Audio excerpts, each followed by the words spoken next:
नमस्कार, स्वागत है आपका फिर से। मैं हूं आपके साथ बुलबुल भारद्वाज। क्या दुनिया में अब सिर्फ मुस्लिम नजर आएंगे? क्या अब सिर्फ दुनिया पर इस्लाम का कब्जा होगा? टोरंटो यूनिवर्सिटी के ग्लोबल सिटीज इंस्टीट्यूट की एक रिपोर्ट आई है। जिसने भी ये रिपोर्ट पढ़ी वो यही सवाल कर रहा है, क्योंकि इस रिपोर्ट के मुताबिक पूरी दुनिया में 2050 तक मुसलमानों की आबादी टॉप पर होगी। इस रिपोर्ट में 2050 के सबसे ज्यादा आबादी वाले शहरों की एक लिस्ट भी तैयार की गई है।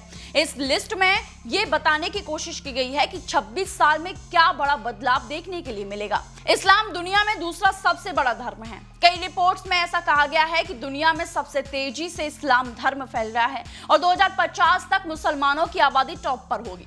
मुसलमानों की संख्या में हो रही बढ़ोतरी के आधार पर टोरंटो यूनिवर्सिटी के ग्लोबल सिटीज इंस्टीट्यूट ने एक रिपोर्ट तैयार की है, जिसकी चर्चा पूरी दुनिया में हो रही है। इस रिपोर्ट के अनुसार 2050 तक दुनिया के सबसे आबादी वाले शहरों में 3 मुस्लिम सिटी होगी। आपको बता दें कि अमेरिकी थिंक टैंक प्यू रिसर्च का भी यही कहना है कि अगर यही ट्रेंड रहा तो दुनिया में इस्लाम सबसे बड़ा धर्म बन जाएगा। टोरंटो यूनिवर्सिटी के ग्लोबल सिटीज इंस्टीट्यूट ने अगले 26 साल में दुनिया की सबसे ज्यादा आबादी वाले शहरों की लिस्ट भी तैयार की है। लिस्ट में भारत के 3 शहरों का नाम है। पहले और दूसरे नंबर पर मुंबई और दिल्ली हैं, जबकि कोलकाता का 5वें पर नंबर रखा गया है।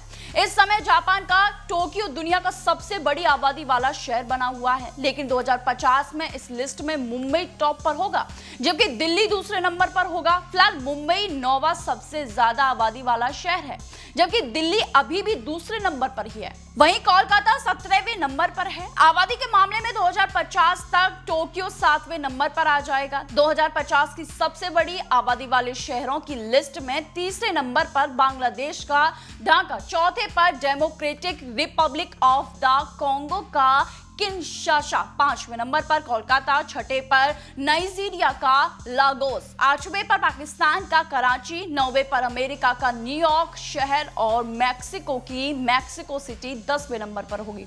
आबादी के लिहाज से तैयार की गई दुनिया के सबसे ज्यादा आबादी वाले शहरों की लिस्ट में 3 मुस्लिम सिटी का भी नाम शामिल है। पाकिस्तान, बांग्लादेश और नाइजीरिया के शहर लिस्ट में शामिल हैं। सिर्फ मुस्लिम शहरों की बात करें तो सबसे आगे ढाका का नाम है। 2050 में ढाका की आबादी 25.2 मिलियन होने का अनुमान है। फिर नाइजीरिया का लागोस 32.6 मिलियन आबादी के साथ और 31.7 मिलियन जनसंख्या के साथ कराची है। मुस्लिम आबादी की बात करें तो दिल्ली, मुंबई और कोलकाता में भी मुसलमानों का बड़ा हिस्सा रहता है। 2011 की जनगणना के अनुसार दिल्ली एनसीआर में 21.59 लाख मुस्लिम रहते हैं। मुंबई में 25,68,000 और कोलकाता में 9,26,000 मुस्लिम आबादी है। हाल ही में प्रधानमंत्री के आर्थिक सलाहकार परिषद ने एक रिपोर्ट जारी कर 1950 से 2015 के बीच 65 सालों में डेमोग्राफी में हुए बदलाव का आकलन किया है। रिपोर्ट के अनुसार इस पीरियड में कई देशों की बहुसंख्यक आबादी में कमी आई है, लेकिन मुस्लिम बहुल देशों में मुसलमानों की आबादी में इजाफा देखा गया। रिपोर्ट में यह भी कहा गया है कि जहां मुस्लिम अल्पसंख्यक हैं वहां भी मुसलमान बढ़े हैं। जैसे भारत की आबादी के आंकड़ों पर नजर डालें, 1950 से 2015 के बीच हिंदुओं की जनसंख्या में 7.82% की कमी और मुसलमानों की आबादी में 43.15% की बढ़ोतरी हुई है। 1950 में हिंदू 84.68% और मुस्लिम 9.84% थे। 2015 में हिंदुओं की आबादी 78.6% और मुसलमानों की जनसंख्या 14.09% हो गई। वहीं 38 मुस्लिम बहुल देशों में मुसलमानों की संख्या में बढ़ोतरी देखी गई है।